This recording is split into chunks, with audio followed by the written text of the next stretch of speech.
a little record company. It's like the record company that could. They've been around for 15 years now. They're called Bloodshot Records. They put out a country punk music. Really. And yeah, how about it? And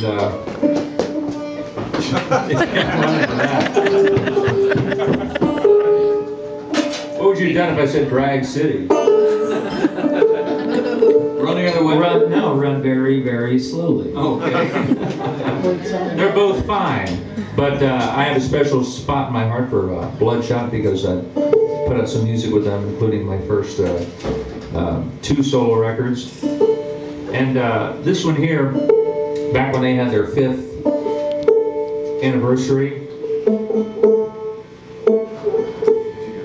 they put out a record. It was called Down the Promised Land. It was a 2 CD, 2-disc set, and it was celebrating their 5th anniversary. Like I said, they're like 15 or 17 years old now or something. This goes back, you know, several years. But anyway, I thought I'd do a song. I thought I'd make up an original song for the record. What I did was an Emmett Miller parody. Well, it turns out that there's not a big market for like Emmett Miller parodies.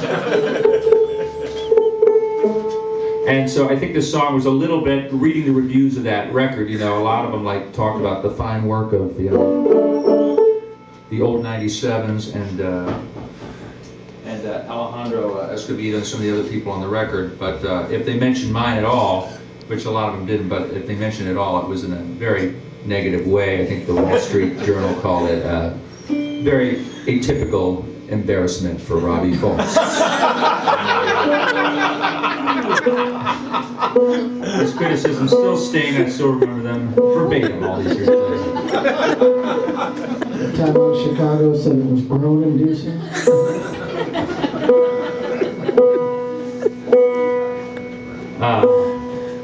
So yeah, my advice is when you're doing a record, don't go and do like just don't do that voice on a record because people aren't going to know what it's referring to, you know. I think if the fellow from the Wall Street Journal had heard, you know, done like a side-by-side taste comparison of mine and Emmett Miller, he would have seen that it was like a pretty darn good impersonation and a loving tribute to the man and his music. But anyway, I compliment myself recklessly, I see. So,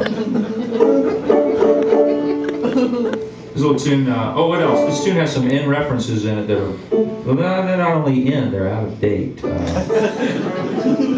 There used to be 3 people. Well, at one point there were 3 people when you go down there and see them and buy your records or whatever. They had Nan Warshaw, and Nan would be the one. She started the label. I think her, well, I won't say that. Her hair would be dyed like a different color every time you went to see her. So one day it was pink, next day purple, next week it was blue, whatever. So that's why she appears in the song in that fashion. And then Rob, who was the her co-evil or whatever down there, he is known as a pretty happy alcoholic. So that's how he appears in this tune. That's Rob Miller, and he'd be happy for me to say that. Don't worry. And then Kelly, who's singing here with me next week, was the 3rd person for a pretty small window of time, I guess, over at Bloodshot. So you see those 3 people, and Kelly was kind of like, she was like cha-cha-cha. She was like, you know, you'd go in and like she'd perk you right up because she looked pretty and she was always happy to see you. Not that Nan and Rob weren't pretty too, but. So this is one called Bloodshot's Turning 5. It's the first and only time that I'm going to perform it, so enjoy it. Here we go. 1, 2, 1, 2, 3.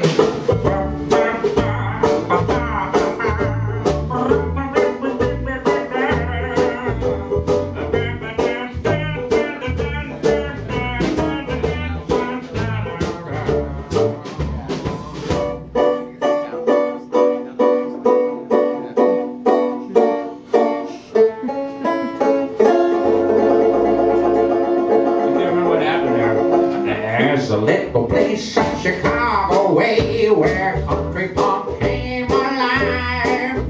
They burned it, nursed it, turned it loose, and now Bloodshot's turning 5. They took a twang of a steel guitar, a little trendy left-wing jive.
Cali sports are tall behind.